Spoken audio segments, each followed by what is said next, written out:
ನಮಸ್ಕಾರ. ಮುಖ್ಯಾಂಶಗಳು. ಕೋವಿಡ್-19 ಹೆಚ್ಚುತ್ತಿರುವ 8 ಜಿಲ್ಲೆಗಳ ಅಧಿಕಾರಿಗಳೊಂದಿಗೆ ಮುಖ್ಯಮಂತ್ರಿ ಸಭೆ. ಆಮ್ಲಜನಕ, ವೈದ್ಯಕೀಯ ಸೌಲಭ್ಯ, ಲಸಿಕಾ ಅಭಿಯಾನ ಚುರುಕುಗೊಳಿಸಲು ಕ್ರಮ. ಬಸವರಾಜ ಬೊಮ್ಮಾಯಿ. ಪೊಲೀಸ್ ಪಡೆಗಳ ಶ್ರಮದಿಂದ ನಕ್ಸಲ್ ಹಿಂಸಾಚಾರ ನಿಯಂತ್ರಣ. ಸೈಬರ್ ಅಪರಾಧ ತಡೆಗೆ ಹೊಸ ಆವಿಷ್ಕಾರಗಳು ಅಗತ್ಯ. ಪ್ರಧಾನಿ ನರೇಂದ್ರ ಮೋದಿ. ಕೋವಿಡ್-19 ನಿಯಂತ್ರಣಕ್ಕೆ ಕೇಂದ್ರ ಸರ್ಕಾರದಿಂದ ರಾಜ್ಯ ಕೇಂದ್ರಾಡಳಿತ ಪ್ರದೇಶಗಳಿಗೆ 1,828 ಕೋಟಿ ರೂಪಾಯಿ ಪರಿಹಾರ. ಸಚಿವ ಮನ್ಸುಖ್ ಮಾಂಡವೀಯ. ಟೋಕಿಯೋ ಒಲಿಂಪಿಕ್ಸ್ ಮಹಿಳಾ ಹಾಕಿ ಪಂದ್ಯದಲ್ಲಿ ದಕ್ಷಿಣ ಆಫ್ರಿಕಾ ವಿರುದ್ಧ ಭಾರತಕ್ಕೆ ಗೆಲುವು. ಬ್ಯಾಡ್ಮಿಂಟನ್ ಸೆಮಿಫೈನಲ್ಸ್ನಲ್ಲಿ ಪಿವಿ ಸಿಂಧು ಸೋಲು. ವಾರ್ತೆಗಳ ವಿವರ. ಕೋವಿಡ್-19 ಪ್ರಕರಣ ಹೆಚ್ಚುತ್ತಿರುವ ಜಿಲ್ಲೆಗಳ ಜಿಲ್ಲಾಧಿಕಾರಿ ಮತ್ತು ಜಿಲ್ಲಾ ಪೊಲೀಸ್ ವರಿಷ್ಠಾಧಿಕಾರಿ ಹಾಗೂ ಜಿಲ್ಲಾ ಪಂಚಾಯತ್ ಮುಖ್ಯ ಕಾರ್ಯ ನಿರ್ವಹಣಾಧಿಕಾರಿಗಳೊಂದಿಗೆ ಮುಖ್ಯಮಂತ್ರಿ ಬಸವರಾಜ ಬೊಮ್ಮಾಯಿ ವಿಡಿಯೋ ಸಂವಾದ ನಡೆಸಿದರು. ದೆಹಲಿಯಿಂದ ಹಿಂತಿರುಗಿದ ನಂತರ ಗೃಹ ಕಚೇರಿ ಕೃಷ್ಣಾದಿಂದ ಬೆಂಗಳೂರು, ಚಿಕ್ಕಮಗಳೂರು, ದಕ್ಷಿಣ ಕನ್ನಡ, ಕೊಡಗು, ಮೈಸೂರು, ಶಿವಮೊಗ್ಗ, ಉಡುಪಿ, ಚಾಮರಾಜನಗರ ಸೇರಿ 8 ಜಿಲ್ಲೆಗಳ ಅಧಿಕಾರಿಗಳೊಂದಿಗೆ ಸಭೆ ನಡೆಸಿ ಕೋವಿಡ್ ವಸ್ತುಸ್ಥಿತಿಯ ಕುರಿತು ಮಾಹಿತಿ ಸಂಗ್ರಹಿಸಿದರು.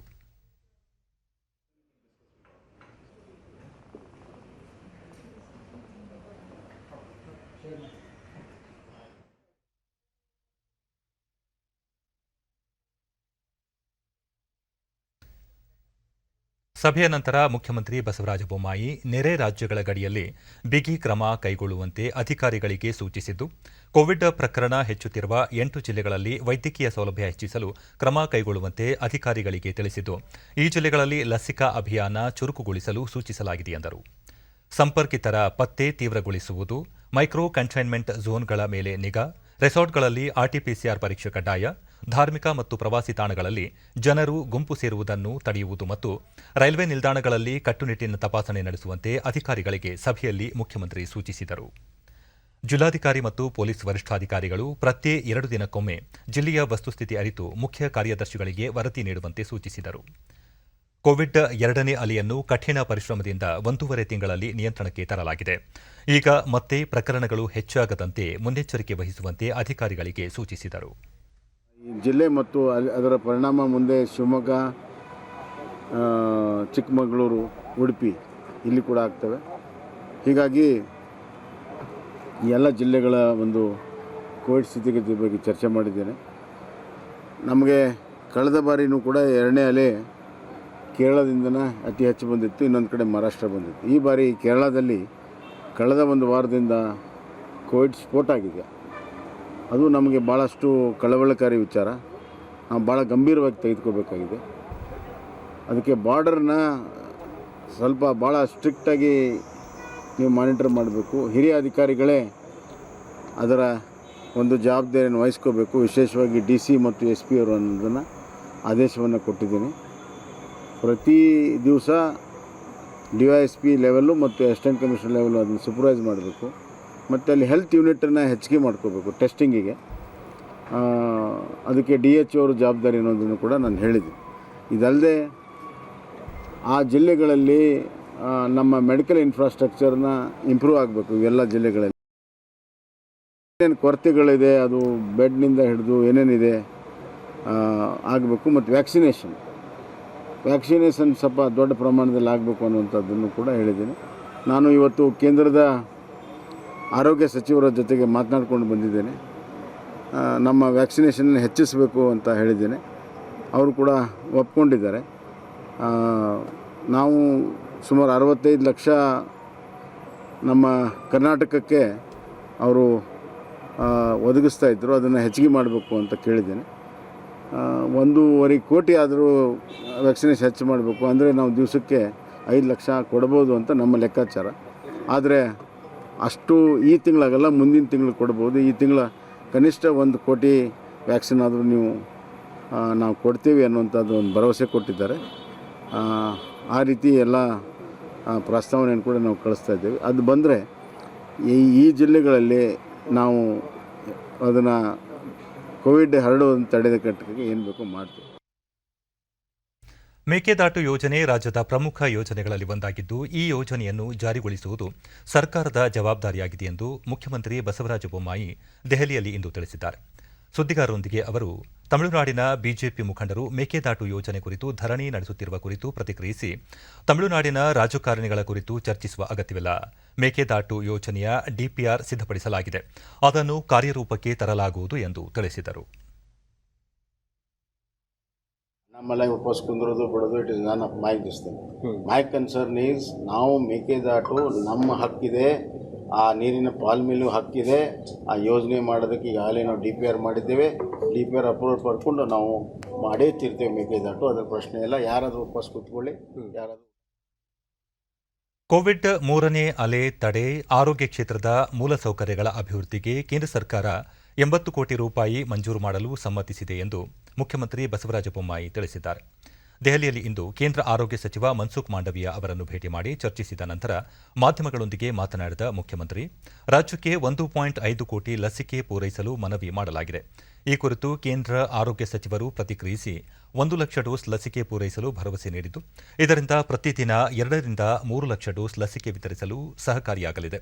3ನೇ ಅಲೆಗೂ ಮುನ್ನ ಲಸಿಕಾ ಅಭಿಯಾನ ಚುರುಕುಗೊಳಿಸಿ ರೋಗ ನಿಯಂತ್ರಣಕ್ಕೆ ಪ್ರಯತ್ನಿಸಲಾಗುತ್ತಿದೆ ಎಂದು ತಿಳಿಸಿದರು. ಇದೇ ಸಂದರ್ಭದಲ್ಲಿ ಕೇಂದ್ರ ಹಣಕಾಸು ಸಚಿವೆ ನಿರ್ಮಲಾ ಸೀತಾರಾಮನ್ ಅವರನ್ನು ಭೇಟಿಯಾದ ಬಸವರಾಜ ಬೊಮ್ಮಾಯಿ, ರಾಜ್ಯದ ಪಾಲಿನ GST ಮೊತ್ತ ಬಿಡುಗಡೆ ಮಾಡುವಂತೆ ಮನವಿ ಸಲ್ಲಿಸಿರುವುದಾಗಿ ತಿಳಿಸಿದರು. ಪ್ರಶ್ನೆಯೊಂದಕ್ಕೆ ಉತ್ತರಿಸಿದ ಮುಖ್ಯಮಂತ್ರಿ, ಶೀಘ್ರದಲ್ಲೇ ಸಚಿವ ಸಂಪುಟ ವಿಸ್ತರಿಸುವುದಾಗಿ ಹೇಳಿದರು.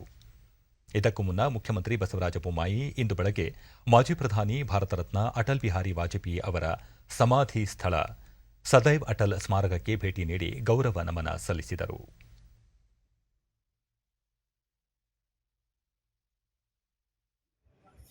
ವ್ಯಾಕ್ಸಿನೇಷನ್ ಬಗ್ಗೆ ಮತ್ತು ಥರ್ಡ್ ವೇವ್ ಬಗ್ಗೆ ಮತ್ತು ಕೇರಳ ಬಾರ್ಡರ್ ಬಗ್ಗೆ ಅಲ್ಲಿಂದ ಆಗ್ತಿರುವಂಥ ತೊಂದರೆಗಳ ಬಗ್ಗೆ ಎಲ್ಲ ಹೇಳಿದ್ದೀನಿ. ಅವರು ಸೂಕ್ತವಾದಂಥ ಮಾರ್ಗದರ್ಶನ, ರೆಸ್ಟ್ರಿಕ್ಷನ್ ಏನು ಮಾಡಬೇಕನ್ನೋದನ್ನು ನಾನು ಕಳಿಸ್ಕೊಡ್ತೀನಿ ಅಂತ ಮಾತನಾಡಿದ್ದಾರೆ. ಮತ್ತು ವ್ಯಾಕ್ಸಿನೇಷನ್ ಬಗ್ಗೆ ಈಗ ನಮ್ಮ ಸುಮಾರು 63-64 ಲಕ್ಷ ಪ್ರತಿ ತಿಂಗಳು ಕೊಡ್ತಾ ಇದ್ದಾರೆ. ಅಂದರೆ ಪ್ರತಿ ದಿವಸ ನಾವು 5 ಲಕ್ಷ ವ್ಯಾಕ್ಸಿನೇಷನ್ ಮಾಡ್ಬೋದು. ಕೋವಿಡ್-3ಗೆ ಇನ್ಫ್ರಾಸ್ಟ್ರಕ್ಚರ್ಗೆ ಅವರು ಸುಮಾರು 23,000 ಕೋಟಿ ರೂಪಾಯಿನ ಆಲ್ ಇಂಡಿಯಾ ಲೆವೆಲ್ನಲ್ಲಿ ಕೊಡ್ತಾ ಇದ್ದಾರೆ. ಅದರಲ್ಲಿ 800 ಕೋಟಿ ರೂಪಾಯಿ ಕರ್ನಾಟಕಕ್ಕೆ ನಾವು ಬಿಡುಗಡೆ ಮಾಡ್ತೇವೆ. ಈಗಾಗಲೇ 15% ಅದನ್ನು ಬಿಡುಗಡೆ ಮಾಡಿದ್ವಿ. ಮುಂದಿನ ಲೆವೆಲ್ ಕೂಡ ಬಿಡುಗಡೆ ಮಾಡ್ತೀವಿ. ಹೆಲ್ತ್ ಇನ್ಫ್ರಾಸ್ಟ್ರಕ್ಚರ್ಗೆ ICU ಮತ್ತು ಔಷಧಿ ಮತ್ತು ಇತರ ಇಕ್ವಿಪ್ಮೆಂಟ್ಸು, ಆಕ್ಸಿಜನ್ ಜನರೇಟರ್ಸ್ ಇವೆಲ್ಲದಕ್ಕೂ ತುಂಬ ರೂಪಾಯಿ ಮಾಡ್ಕೋಬೋದು ಅಂತ ಮಾತನ್ನು ಕೂಡ ಅವರು ಹೇಳಿದ್ದಾರೆ. ಎರಡೂ ಫಲಪ್ರದವಾದಂಥ. ಮಲ್ಲೇಶ್ವರ ಮಾರುಕಟ್ಟೆಯ ಕಾಮಗಾರಿ 2022ರ ಮೇ ವೇಳೆಗೆ ಪೂರ್ಣಗೊಳ್ಳುವ ನಿರೀಕ್ಷೆ ಇದೆ ಎಂದು ಮಾಜಿ ಉಪಮುಖ್ಯಮಂತ್ರಿ ಡಾ CN ಅಶ್ವತ್ಥನಾರಾಯಣ ತಿಳಿಸಿದ್ದಾರೆ. ಬಿಡಿಎ ವತಿಯಿಂದ ಕೈಗೊಳ್ಳಲಾಗಿರುವ ಈ ಕಾಮಗಾರಿಯ ಕುರಿತು ಅಧಿಕಾರಿಗಳು ಮತ್ತು ಬಿಡಿಎ ಅಧ್ಯಕ್ಷರೊಂದಿಗೆ ಸಭೆ ನಡೆಸಿ ಅಧಿಕಾರಿಗಳಿಂದ ಮಾಹಿತಿ ಪಡೆದರು. ವೈಜ್ಞಾನಿಕ ತಳಹದಿಯ ಮೇಲೆ ನಿರ್ಮಾಣಗೊಳ್ಳುತ್ತಿರುವ ಈ ಮಾರುಕಟ್ಟೆಯ ನೆಲಮಹಡಿ ಮತ್ತು 5ನೇ ಮಹಡಿಯಲ್ಲಿ ಪಾರ್ಕಿಂಗ್ ವ್ಯವಸ್ಥೆ ಕಲ್ಪಿಸಲಾಗಿದೆ. 400ಕ್ಕೂ ಹೆಚ್ಚು ಕಾರು ಹಾಗೂ 350 ದ್ವಿಚಕ್ರ ವಾಹನ ನಿಲುಗಡೆ ಸ್ಥಳಾವಕಾಶ ಕಲ್ಪಿಸಲಾಗಿದೆ ಎಂದರು. ಸದಾಶಿವನಗರದಲ್ಲಿರುವ ಬಿಡಿಎ ಕಾಂಪ್ಲೆಕ್ಸ್ ಅನ್ನು ತೆರವುಗೊಳಿಸಿ ಸರ್ಕಾರ ಮತ್ತು ಖಾಸಗಿ ಸಹಭಾಗಿತ್ವದಲ್ಲಿ ಹೊಸ ಕಟ್ಟಡವನ್ನು ಮರು ನಿರ್ಮಾಣ ಮಾಡುವ ಬಗ್ಗೆ ಇದೇ ಸಂದರ್ಭದಲ್ಲಿ ಚರ್ಚಿಸಲಾಯಿತು ಎಂದು ತಿಳಿಸಿದರು. ಪ್ರಧಾನಿ ನರೇಂದ್ರ ಮೋದಿ ಇಂದು ದೆಹಲಿಯ ವಲ್ಲಭಭಾಯಿ ಪಟೇಲ್ ರಾಷ್ಟ್ರೀಯ ಪೊಲೀಸ್ ಅಕಾಡೆಮಿಯಲ್ಲಿ ಹೊಸದಾಗಿ ಆಯ್ಕೆಯಾಗಿರುವ IPS ಪ್ರಶಿಕ್ಷಣಾರ್ಥಿಗಳೊಂದಿಗೆ ಸಂವಾದ ನಡೆಸಿದರು. ವಿಡಿಯೋ ಕಾನ್ಫರೆನ್ಸ್ ಮೂಲಕ ಕಾರ್ಯಕ್ರಮದಲ್ಲಿ ಕೇಂದ್ರ ಗೃಹ ಸಚಿವ ಅಮಿತ್ ಶಾ, ಗೃಹ ಖಾತೆ ರಾಜ್ಯ ಸಚಿವ ನಿತ್ಯಾನಂದ ರೈ ಉಪಸ್ಥಿತರಿದ್ದರು.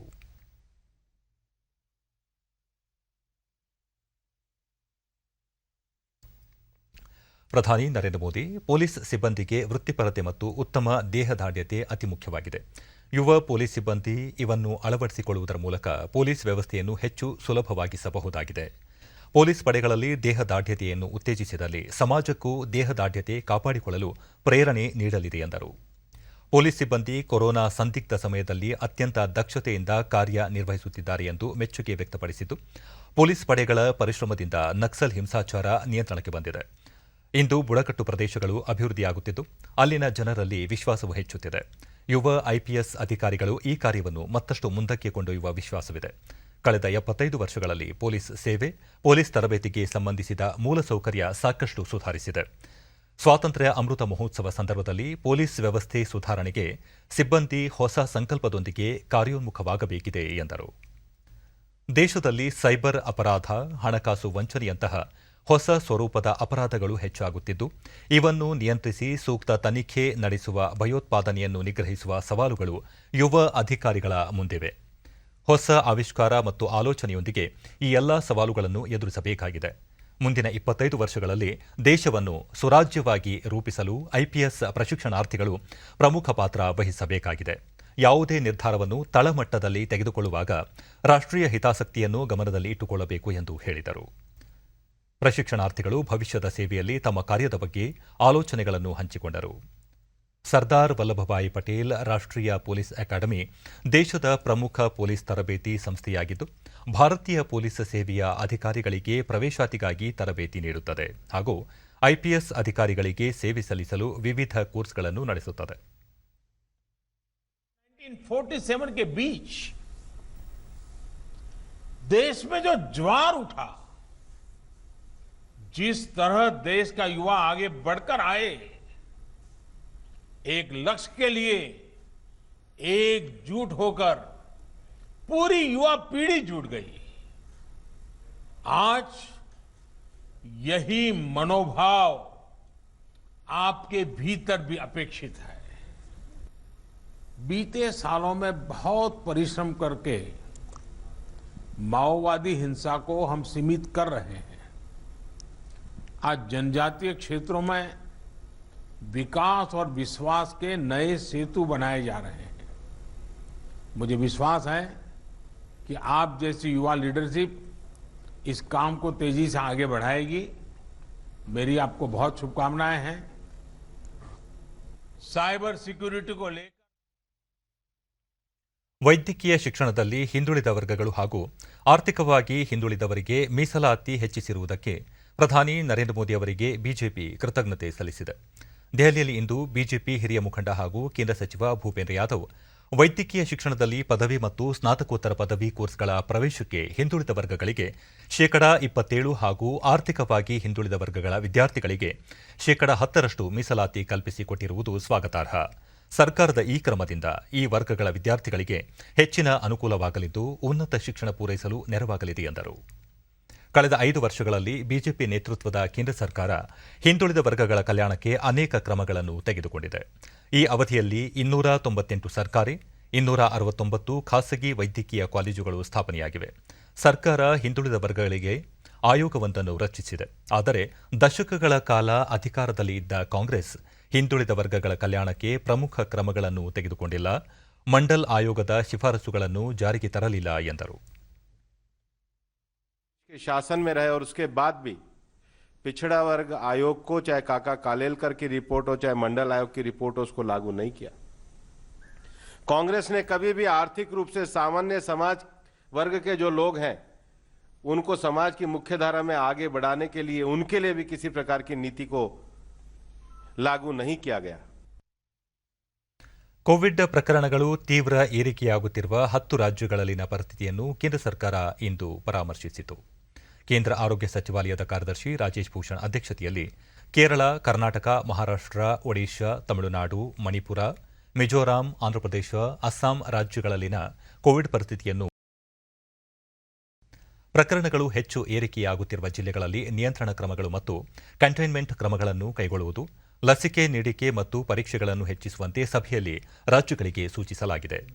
ದೇಶದ 46 ಜಿಲ್ಲೆಗಳಲ್ಲಿ ಪಾಸಿಟಿವಿಟಿ ಪ್ರಮಾಣ ಶೇಕಡಾ 10ಕ್ಕಿಂತ ಹೆಚ್ಚಿದ್ದು, 53 ಜಿಲ್ಲೆಗಳಲ್ಲಿ ಶೇಕಡಾ 5ರಿಂದ 10ರಷ್ಟಿದೆ. ಈ ಜಿಲ್ಲೆಗಳ ಕಡೆ ಹೆಚ್ಚು ಗಮನ ಹರಿಸುವಂತೆಯೂ ಸೂಚಿಸಲಾಗಿದೆ. ಖಾಸಗಿ ಆಸ್ಪತ್ರೆಗಳಲ್ಲಿ ದ್ರವೀಕೃತ ವೈದ್ಯಕೀಯ ಆಮ್ಲಜನಕ ಸ್ಥಾವರಗಳ ನಿರ್ಮಾಣಕ್ಕೆ ಸೂಚಿಸುವಂತೆಯೂ ರಾಜ್ಯಗಳಿಗೆ ಕೇಂದ್ರ ಸರ್ಕಾರ ಸಲಹೆ ಮಾಡಿದೆ. ಕರ್ನಾಟಕ ನೆರೆ ರಾಜ್ಯಗಳಾದ ಕೇರಳ ಮತ್ತು ಮಹಾರಾಷ್ಟ್ರದಲ್ಲಿ ಕೋವಿಡ್-19 ಸೋಂಕಿನ ಪ್ರಕರಣಗಳು ಹೆಚ್ಚುತ್ತಿರುವ ಹಿನ್ನೆಲೆಯಲ್ಲಿ ಗಡಿ ಜಿಲ್ಲೆಗಳಲ್ಲಿ ಕಠಿಣ ನಿಬಂಧನೆಗಳನ್ನು ವಿಧಿಸುವ ಕುರಿತು ಸರ್ಕಾರ ಆದೇಶ ಹೊರಡಿಸಿದೆ. ಕೇರಳ ಮತ್ತು ಮಹಾರಾಷ್ಟ್ರದಿಂದ ರಾಜ್ಯಕ್ಕೆ ಆಗಮಿಸುವವರು ಲಸಿಕೆ ಪಡೆದುಕೊಂಡಿದ್ದರೂ ಸಹ 72 ಗಂಟೆಗಳ ಒಳಗೆ ಆರ್ಟಿಪಿಸಿಆರ್ ಪರೀಕ್ಷೆಗೆ ಒಳಪಡಿಸಿರುವ ವರದಿ ಕಡ್ಡಾಯಗೊಳಿಸಲಾಗಿದ್ದು, 72 ಗಂಟೆಗಳ ಒಳಗಿನ ಕೋವಿಡ್ ನೆಗೆಟಿವ್ ವರದಿ ಹೊಂದಿರುವವರಿಗೆ ಮಾತ್ರ ರೈಲು ನಿಲ್ದಾಣ, ವಿಮಾನ ನಿಲ್ದಾಣಗಳಲ್ಲಿ ಬೋರ್ಡಿಂಗ್ ಪಾಸ್ ನೀಡುವಂತೆ ಸೂಚಿಸಲಾಗಿದೆ. ಬಸ್ ನಿರ್ವಾಹಕರಿಗೆ ವರದಿ ತೋರಿಸುವ ಮೂಲಕ ಪ್ರಯಾಣ ಬೆಳೆಸಲು ಅನುವು ಮಾಡಿಕೊಡಲಾಗಿದೆ. ಕೇರಳ, ಕರ್ನಾಟಕ, ಮಹಾರಾಷ್ಟ್ರದೊಂದಿಗೆ ವ್ಯಾಪಾರ ವಹಿವಾಟು ನಡೆಸುವವರು ಪ್ರತಿ 15 ದಿನಕ್ಕೊಮ್ಮೆ ಆರ್ಟಿಪಿಸಿಆರ್ ಪರೀಕ್ಷೆ ಮಾಡಿಸಿಕೊಳ್ಳುವುದು ಕಡ್ಡಾಯವಾಗಿದೆ. ಕೆಲವು ತುರ್ತು ಸಂದರ್ಭವನ್ನು ಹೊರತುಪಡಿಸಿ ಉಳಿದಂತೆ ಎಲ್ಲರಿಗೂ ಈ ನಿಯಮ ಅನ್ವಯವಾಗಲಿದೆ ಎಂದು ರಾಜ್ಯ ಸರ್ಕಾರ ತನ್ನ ಆದೇಶದಲ್ಲಿ ತಿಳಿಸಿದೆ. ಕೋವಿಡ್ ಸಾಂಕ್ರಾಮಿಕ ವಿರುದ್ಧದ ಹೋರಾಟಕ್ಕೆ ತುರ್ತು ಕೋವಿಡ್ ನಿರ್ವಹಣಾ ಪ್ಯಾಕೇಜ್ ಅಡಿ ರಾಜ್ಯಗಳು ಮತ್ತು ಕೇಂದ್ರಾಡಳಿತ ಪ್ರದೇಶಗಳಿಗೆ ಕೇಂದ್ರ ಸರ್ಕಾರ ಈವರೆಗೆ 1,828 ಕೋಟಿ ರೂಪಾಯಿ ಒದಗಿಸಲಾಗಿದೆ. ಈ ಮೊತ್ತ ಪ್ಯಾಕೇಜ್ನ ಒಟ್ಟು ಮೊತ್ತದ 15%ರಷ್ಟಾಗಿದೆ. ದೇಶಾದ್ಯಂತ ಆರೋಗ್ಯ ಮೂಲಸೌಕರ್ಯ ವೃದ್ಧಿಗೆ ಈ ಪ್ಯಾಕೇಜ್ನಿಂದ ನೆರವಾಗಲಿದೆ ಎಂದು ಕೇಂದ್ರ ಆರೋಗ್ಯ ಸಚಿವ ಮನ್ಸುಖ್ ಮಾಂಡವೀಯ ಟ್ವೀಟ್ ಮಾಡಿದ್ದಾರೆ.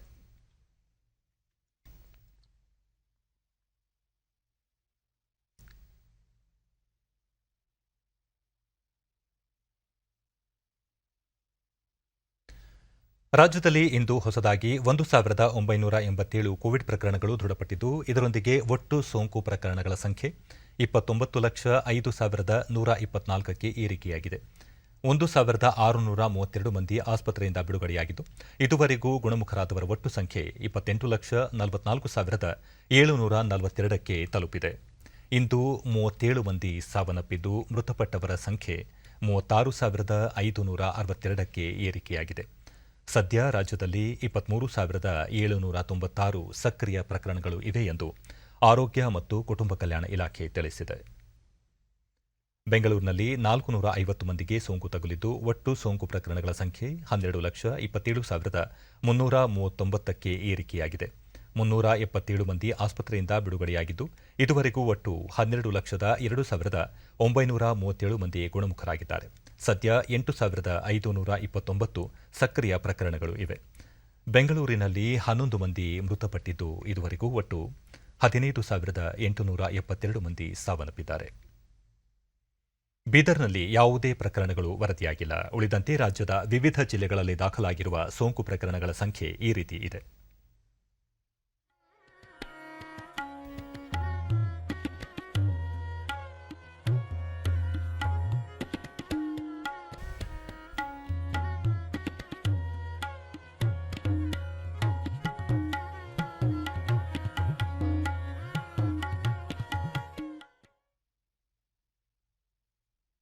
ಕೋವಿಡ್-19 ಹಿನ್ನೆಲೆ ಮೀನುಗಾರಿಕೆಗೆ ಹೇರಲಾಗಿದ್ದ 2 ತಿಂಗಳ ನಿರ್ಬಂಧ ಆಗಸ್ಟ್ 1ಕ್ಕೆ ಮುಕ್ತಾಯವಾಗಲಿದ್ದು, ಮೀನುಗಾರರು ಮರಳಿ ತಮ್ಮ ದಿನನಿತ್ಯದ ಚಟುವಟಿಕೆಗಳಲ್ಲಿ ಪಾಲ್ಗೊಳ್ಳಲು ಉತ್ಸುಕರಾಗಿದ್ದಾರೆ. ಮೀನುಗಾರಿಕೆ ಮತ್ತು ಆರೋಗ್ಯ ಇಲಾಖೆಯ ಸಹಯೋಗದಲ್ಲಿ ಎಲ್ಲ ಮೀನುಗಾರರಿಗೆ ಕಡ್ಡಾಯವಾಗಿ ಕೋವಿಡ್ ಲಸಿಕೆ ನೀಡಲಾಗುತ್ತಿದೆ. ದಕ್ಷಿಣ ಕನ್ನಡ ಜಿಲ್ಲೆಯ ಹೊನ್ನಾವರ ತಾಲೂಕಿನ ಕಾಸರಗೋಡಿನಲ್ಲಿ ಇಂದು ಮೀನುಗಾರರಿಗಾಗಿ ಕೋವಿಡ್ ಲಸಿಕಾ ಅಭಿಯಾನ ಹಮ್ಮಿಕೊಳ್ಳಲಾಗಿತ್ತು. ಡಿಡಿ ನ್ಯೂಸ್ನೊಂದಿಗೆ ಲಸಿಕಾ ಫಲಾನುಭವಿ ವೆಂಕಟೇಶ ಜಟ್ಟಿ ಖಾರ್ವಿ, ಮೊದಲನೇ ಡೋಸ್ ಲಸಿಕೆ ಪಡೆದಿರುವೆ. ಮೀನುಗಾರಿಕೆ ಸಂದರ್ಭದಲ್ಲಿ ಕಡ್ಡಾಯವಾಗಿ ಮುಖಗವಸು ಧರಿಸಿ ವ್ಯಕ್ತಿಗತ ಅಂತರ ಕಾಪಾಡಿಕೊಂಡು ಮೀನುಗಾರಿಕೆ ಮಾಡುವಂತೆ ಅಧಿಕಾರಿಗಳು ತಿಳಿಸಿದ್ದಾರೆ ಎಂದು ಹೇಳಿದರು. ಮತ್ತೋರ್ವ ಲಸಿಕಾ ಫಲಾನುಭವಿ ಸೈಯದ್, ಮೀನುಗಾರಿಕೆ ಆರಂಭಿಸುವ ಮುನ್ನವೇ ಲಸಿಕೆ ಪಡೆದಿದ್ದೇನೆ. ಲಸಿಕೆಯಿಂದ ಯಾವುದೇ ಅಡ್ಡ ಪರಿಣಾಮವಾಗಿಲ್ಲ ಎಂದರು. ತಗೊಂಡಾಗಲಿಲ್ಲ, ಇವತ್ತೇ ಫಸ್ಟ್ ಟೈಮ್ ತಗೊಳ್ಳೋದು. ಇಲ್ಲಿ ಸರ್ಕಾರದಿಂದ ನಮಗೆ ವ್ಯಾಕ್ಸಿನ್ ಕೊಟ್ಟಿದ್ದಾರೆ. ಇವತ್ತು ವ್ಯಾಕ್ಸಿನ್ ಒಳ್ಳೆಯ ಉಂಟು, ಏನು ತೊಂದರೆ ಇಲ್ಲ. ಮಾನ್ಯ ಜಿಲ್ಲಾಧಿಕಾರಿ ಆರೋಗ್ಯ ಅಧಿಕಾರಿ ಡಾ. ಉಷಾ ಹಾಸ್ಯಗಾರ, ಮೀನುಗಾರರು ಹೊರ ರಾಜ್ಯಗಳಿಗೆ ಮತ್ತು ಸಮುದ್ರಕ್ಕೆ ತೆರಳುವ ಎಲ್ಲರಿಗೂ ಜಿಲ್ಲಾಡಳಿತ ಆದೇಶದಂತೆ ಕಡ್ಡಾಯ ಲಸಿಕೆ ನೀಡಲಾಗುತ್ತಿದೆ. ಸದ್ಯಕ್ಕೆ 4,000 ರಿಂದ 5,000 ಜನರಿಗೆ ಲಸಿಕೆ ನೀಡುವ ಗುರಿ ಹೊಂದಿದ್ದೇವೆ ಎಂದು ಕೋವಿಡ್ ತಿಳಿಸಿದರು. ವ್ಯಾಕ್ಸಿನೇಷನ್ ಕ್ಯಾಂಪನ್ನು ಅವರಿಗಾಗಿ ಆಯೋಜಿಸಿರ್ತೇವೆ. ಪ್ರಥಮವಾಗಿ ಇವತ್ತು ಟೊಂಕಾದಲ್ಲಿ ನಾವು 1,000 ಜನರಿಗೆ ವ್ಯಾಕ್ಸಿನೇಷನ್ ಕೊಡುವಂತಹ ಒಂದು ಅಭಿಯಾನವನ್ನು ಹಮ್ಮಿಕೊಂಡಿದ್ದೇವೆ. ನಮ್ಮ ಗುರಿ ಸಾಧಾರಣ 4,000 ರಿಂದ 5,000 ಇದೆ. ಆದರೆ ನಮಗೀಗ ಸದ್ಯದಲ್ಲಿ 2,000 ವ್ಯಾಕ್ಸಿನೇಷನ್ ಕೊಡಲಿಕ್ಕೆ ಅವಕಾಶ ಇರುವುದರಿಂದ ಯಾರು ಈಗ ಕೂಡಲೇ ತೆರಳ್ತಾ ಇದ್ದಾರೋ ಅವರಿಗೆ ಮೀನುಗಾರಿಕಾ ನಿರ್ದೇಶಕರ ಒಂದು ನಿರ್ದೇಶನದಂತೆ ನಾವು ವ್ಯಾಕ್ಸಿನೇಷನ್ ಮಾಡ್ತಾ ಇದ್ದೇವೆ.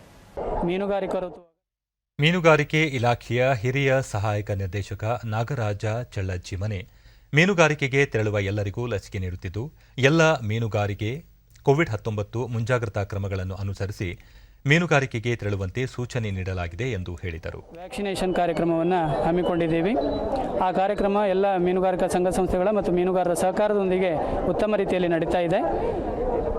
ಈ ಹಿನ್ನೆಲೆಯಲ್ಲಿ ಎಲ್ಲ ಮೀನುಗಾರರಿಗೂ ಸಂಘ ಸಂಸ್ಥೆಗಳ ಮೂಲಕ ಕೋವಿಡ್-19 ನಿಯಮಾವಳಿಗಳನ್ನು ಪಾಲಿಸುವಂತೆ ಕಡ್ಡಾಯವಾಗಿ ಮಾಸ್ಕ್ ಧರಿಸುವಂಥದ್ದು ಮತ್ತು ಸಾಮಾಜಿಕ ಅಂತರವನ್ನು ಕಾಯ್ದುಕೊಂಡು ಬೋಟುಗಳಲ್ಲಿ ಮೀನುಗಾರಿಕೆ ಚಟುವಟಿಕೆಯನ್ನು ನಡೆಸುವಂತೆ ಈಗಾಗಲೇ ಎಲ್ಲ ಮೀನುಗಾರರಿಗೆ ವಿನಂತಿಸಿಕೊಳ್ಳಲಾಗಿದೆ. ಆರೋಗ್ಯ ಮತ್ತು ಕುಟುಂಬ ಕಲ್ಯಾಣ ಇಲಾಖೆ ಹಾಗೂ ಜಿಲ್ಲಾಡಳಿತ ವತಿಯಿಂದ ರಾಯಚೂರು ಜಿಲ್ಲೆಯ ಯರಗೇರ ಗ್ರಾಮದಲ್ಲಿ ಇಂದು ವಿಶೇಷ ಲಸಿಕಾ ಅಭಿಯಾನ ಹಮ್ಮಿಕೊಳ್ಳಲಾಗಿತ್ತು. ಈ ಸಂದರ್ಭದಲ್ಲಿ ಜಿಲ್ಲಾಧಿಕಾರಿ ಡಾಕ್ಟರ್ ಬಿಸಿ ಸತೀಶ್, ಜಿಲ್ಲಾ ಆರೋಗ್ಯ ಅಧಿಕಾರಿ ಡಾಕ್ಟರ್ ಎಚ್ ರಾಮಕೃಷ್ಣ ಸೇರಿದಂತೆ ಅನೇಕರು ಉಪಸ್ಥಿತರಿದ್ದರು.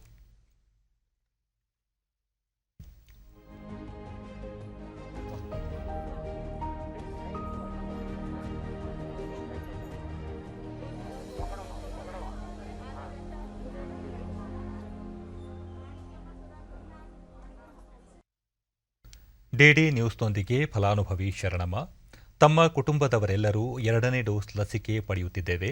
ಲಸಿಕೆಯಿಂದ ತಮಗೆ ಯಾವುದೇ ಆರೋಗ್ಯ ಸಮಸ್ಯೆಗಳು ಎದುರಾಗಿಲ್ಲ ಎಂದು ತಿಳಿಸಿದರು. ನಾವು ಇಂಜೆಕ್ಷನ್ ಹಾಕೊಂಡಿವಿ, 2 ಮುಗ್ದದ, ಏನು ತೊಂದರೆ ಆಗಿಲ್ಲ. ನಮ್ಮ ಆಶಾ ವರ್ಕರ್ ಮತ್ತೋರ್ವ ಫಲಾನುಭವಿ ಬಡೇ ಸಾಬ್, ಲಸಿಕೆ ಪಡೆಯುವುದರಿಂದ ಕೋವಿಡ್ ತಡೆಯಬಹುದಾಗಿದೆ. ಲಸಿಕೆಯಿಂದ ಯಾವುದೇ ಅಡ್ಡ ಪರಿಣಾಮವಾಗಿಲ್ಲ ಎಂದರು. ಅದಕ್ಕೆ ಇವತ್ತು ಬಂದು ಇಂಜೆಕ್ಷನ್ ಹಾಕೊಂಡೆ.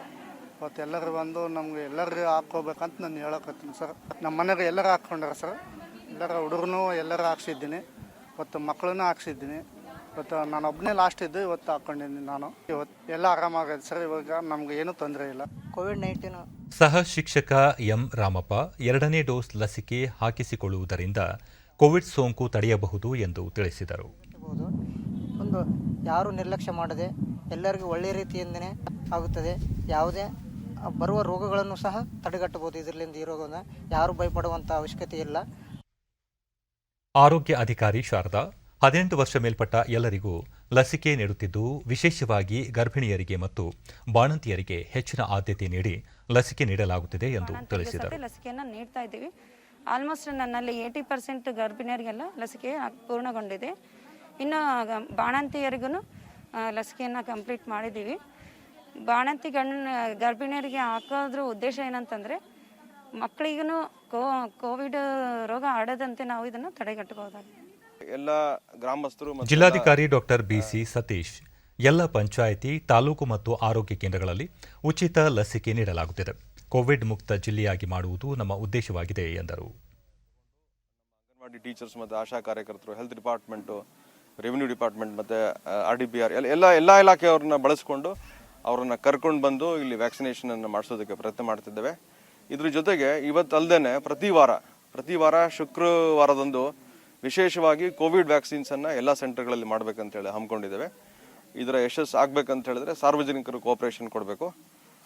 ಕೋಆಪರೇಷನ್ ಅಂತಂದರೆ ಲಸಿಕಾ ಕೇಂದ್ರಕ್ಕೆ ಬಂದು ವ್ಯಾಕ್ಸಿನೇಷನ್ ತಗೊಂಡು ಈ ಹೆಮಾರಿಯನ್ನು ಹೊಡೆದೋಡಿಸ್ಲಿಕ್ಕೆ ಎಲ್ಲರೂ ಕೋಆಪರೇಷನ್ ಮಾಡಬೇಕಂತೇಳಿ ಸಾರ್ವಜನಿಕರ ಪರವಾಗಿ ನಾನು ಕೇಳ್ಕೊಳ್ತೇನೆ. ಸುಮಾರು 170 ಜಿಲ್ಲಾ ಆರೋಗ್ಯ ಅಧಿಕಾರಿ ಡಾಕ್ಟರ್ ಎಚ್ ರಾಮಕೃಷ್ಣ, ಲಸಿಕೆಯಿಂದ ಯಾರಿಗೂ ಆರೋಗ್ಯ ಸಮಸ್ಯೆಗಳು ಉಂಟಾಗಿಲ್ಲ.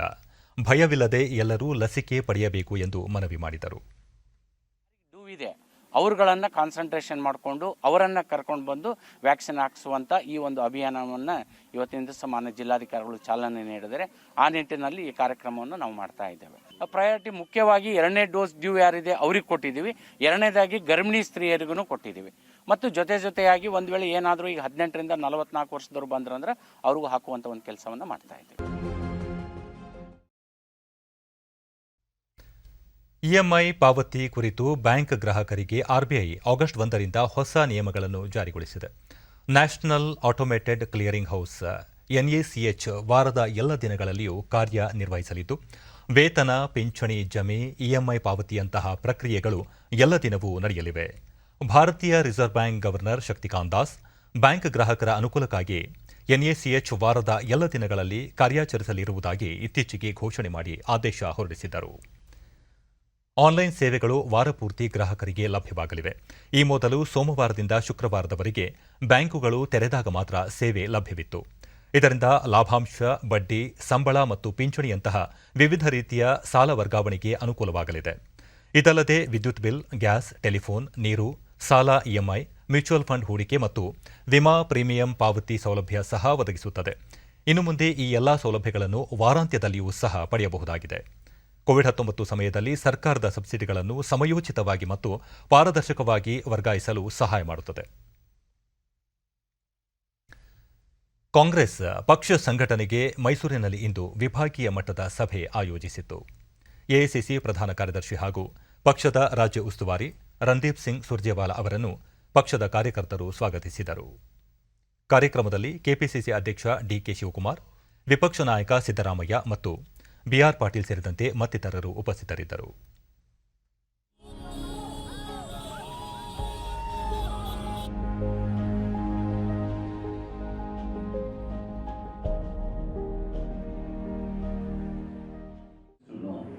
ಬಳಿಕ ರಣದೀಪ್ ಸಿಂಗ್ ಸುರ್ಜೇವಾಲಾ ಪಕ್ಷದಲ್ಲಿರುವ ಭಿನ್ನಾಭಿಪ್ರಾಯಗಳನ್ನು ಸರಿಪಡಿಸಿಕೊಂಡು ಪಕ್ಷವನ್ನು ಮತ್ತೆ ಅಧಿಕಾರಕ್ಕೆ ತರಲು ಸಂಘಟಿತರಾಗಿ ಕಾರ್ಯನಿರ್ವಹಿಸಬೇಕಿದೆ ಎಂದು ತಿಳಿಸಿದರು. ರಾಜ್ಯದ ಜನತೆ ಕೋವಿಡ್ ಮತ್ತು ಪ್ರವಾಹಗಳಂತಹ ಸಂಕಷ್ಟಗಳನ್ನು ಎದುರಿಸುತ್ತಿದ್ದಾರೆ. ಇಂತಹ ಸಂದರ್ಭದಲ್ಲಿ ಜನರ ಸಂಕಷ್ಟಗಳಿಗೆ ಸ್ಪಂದಿಸುವುದು ಅಗತ್ಯ ಎಂದು ತಿಳಿಸಿದರು. Also to hear the voice of the organizational heads, including the frontal organization and departmental heads, and to work according to the voice of the Congress worker and the Congress leader in the district. Tokyo Olympics ಕ್ರೀಡಾಕೂಟದಲ್ಲಿ ಭಾರತದ ಮಹಿಳಾ ಹಾಕಿ ತಂಡ ದಕ್ಷಿಣ ಆಫ್ರಿಕಾವನ್ನು 4-3 ಗೋಲುಗಳಿಂದ ಮಣಿಸಿದೆ. ಒಟ್ಟು 4 ಗೋಲುಗಳಲ್ಲಿ ವಂದನಾ ಕಟಾರಿಯಾ 3 ಗೋಲುಗಳನ್ನು ಪಡೆಯುವ ಮೂಲಕ ಒಲಿಂಪಿಕ್ಸ್ನಲ್ಲಿ hat trick ಸಾಧಿಸಿದ ಮೊದಲ ಭಾರತೀಯ ಮಹಿಳೆ ಎಂಬ ಹೆಮ್ಮೆಗೆ ಪಾತ್ರರಾಗಿದ್ದಾರೆ.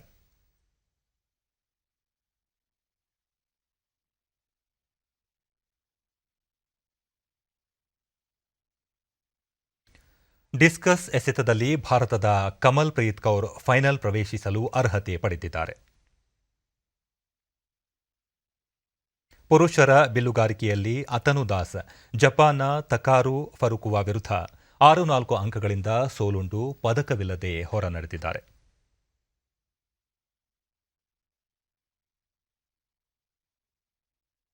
ಪುರುಷರ ಹಾಕಿ ತಂಡ boxer Satish Kumar quarter final ಪ್ರವೇಶಿಸಿದ್ದಾರೆ. ಇಂದು ನಡೆದ ಮಹಿಳೆಯರ ಬ್ಯಾಡ್ಮಿಂಟನ್ ಸಿಂಗಲ್ಸ್ ಸೆಮಿಫೈನಲ್ಸ್ ಪಂದ್ಯದಲ್ಲಿ ತೈವಾನ್ನ ತೈಜು ಇಂಗ್ ವಿರುದ್ಧ ಪಿವಿ ಸಿಂಧು ಪರಾಭವಗೊಂಡಿದ್ದಾರೆ. ಇಬ್ಬರ ಮಧ್ಯೆ ತೀವ್ರ ಪೈಪೋಟಿ ಏರ್ಪಟ್ಟು ಕೊನೆಯ ಘಳಿಗೆಯಲ್ಲಿ ತೈಜು ಇಂಗ್ 21-18, 21-12 ಸೆಟ್ಗಳಿಂದ ಜಯ ಸಾಧಿಸಿದರು. ಕಂಚಿನ ಪದಕಕ್ಕಾಗಿ ನಾಳೆ ಭಾರತೀಯ ಕಾಲಮಾನ ಸಂಜೆ 5 ಗಂಟೆಗೆ ನಡೆಯುವ ಪಂದ್ಯದಲ್ಲಿ ಪಿವಿ ಸಿಂಧು ಚೈನಾದ ಹೀಬಿಂಗ್ ಜಿಯಾವೋ ವಿರುದ್ಧ ಸೆಣಸಲಿದ್ದಾರೆ. ಮಹಿಳಾ ಬಾಕ್ಸಿಂಗ್ನ 69 ಕೆಜಿ ವಿಭಾಗದ ಕ್ವಾರ್ಟರ್ ಫೈನಲ್ಸ್ನಲ್ಲಿ ಭಾರತದ ಲವ್ಲಿನಾ ಬರ್ಗೊಹೈನ್ ಅವರು ಚೀನಾದ ತೈಪೆಯ ನಿಯನ್ ಚಿನ್ ಚೆನ್ ಅವರನ್ನು 4-1 ಅಂತರದಿಂದ ಸೋಲಿಸಿ ಸೆಮಿಫೈನಲ್ ಪ್ರವೇಶಿಸುವ ಮೂಲಕ ಪದಕದ ಭರವಸೆ ಮೂಡಿಸಿದ್ದಾರೆ. ಮಹಿಳೆಯರ ಬಾಕ್ಸಿಂಗ್ನ 69ರಿಂದ 75 ಕೆಜಿ ವಿಭಾಗದ ಕ್ವಾರ್ಟರ್ ಫೈನಲ್ನಲ್ಲಿ ಭಾರತದ ಪೂಜಾ ರಾಣಿ ಚೈನಾದ ಕ್ವಾನ್ಲಿ ವಿರುದ್ಧ 0-5ರಿಂದ ಪರಾಭವಗೊಂಡಿದ್ದಾರೆ.